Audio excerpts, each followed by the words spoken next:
আমরা নেত্রকোনায় যাচ্ছি, সেখানে জঙ্গি আস্তানা সন্ধ্যায় একটি বাড়ি ঘেরাও করে রেখেছে আইন শৃঙ্খলা বাহিনী। আমাদের সহকর্মী কামাল হোসাইন খোঁজ খবর রাখছেন। কামাল, কি অবস্থা দেখছেন? আমাদেরকে ঘটনাস্থলে সবশেষ চিত্র তো জানাবেনই, এবং আইন শৃঙ্খলা বাহিনীর কোনো সদস্যের সাথে এ বিষয়ে কোনো কথা হয়েছে কিনা আপনার? সিলন ফ্যামিলি ব্লেন্ডের কড়ালিকার আর সতেজ স্বাদের পারফেক্ট ব্লেন্ডে স্বপ্নেরা মিলুক টানা। ধন্যবাদ।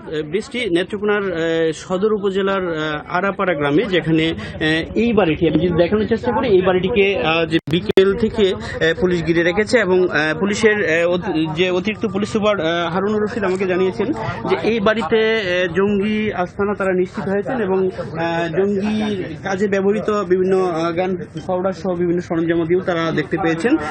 তারা অভিযান চালাবেন, পর্যাপ্ত আইন শৃঙ্খলা বাহিনীর সদস্যদেরকে নিয়ে তারা অভিযানে যাবেন। এখানে অস্ত্র আছে এরকম তারা আমাদেরকে এই পর্যন্ত নিশ্চিত করেছেন। তাদের অফিসিয়ালি অভিযান কর্মকর্তাদের সাথে তারা কথা বলছেন এবং তারা নিশ্চিত হয়ে কিন্তু তারা অভিযানে যাবেন এবং এখানে কর্মকর্তারা আসতেছেন এবং তারা কথা বলবেন। এই মুহূর্তে আমরা পেয়েছি নেত্রকোনার অতিরিক্ত পুলিশ সুপার হারুনুর রশিদ, তিনি ঘটনাস্থলে আছেন। আমরা জানতে চাইবো যে এখানে অভিযান যে আপনারা চালিয়েছেন, জঙ্গি আস্তানা নিশ্চিত হয়েছেন কিনা? এখনো পর্যন্ত আমাদের কাছে যে পরিমাণ তথ্য প্রমাণ আছে, আমরা প্রাথমিকভাবে ধারণা করছি এটা একটা জঙ্গি আস্তানা। তারপর আমরা স্পেশাল টিম যেটা আছে, অ্যান্টি টেরোরিজম ইউনিট, টিমের সদস্যরা আসবেন, ঊর্ধ্বতন অফিসার আসবেন, তারা নিশ্চিত করবেন।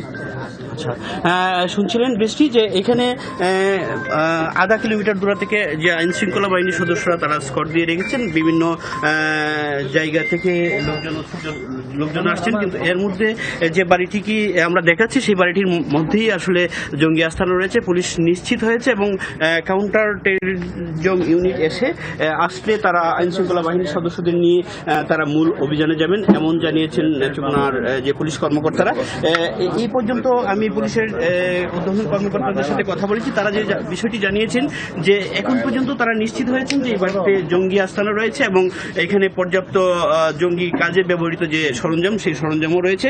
তারা ঊর্ধ্বতনদের জানিয়েছেন, তারা ঊর্ধ্বতন কর্তৃপক্ষ আসলে তারা এই মূল অভিযানে হয়তো যাবেন। বৃষ্টি, ধন্যবাদ। বিস্তারিত করে জানাচ্ছিলেন কামাল, ধন্যবাদ জানাচ্ছি।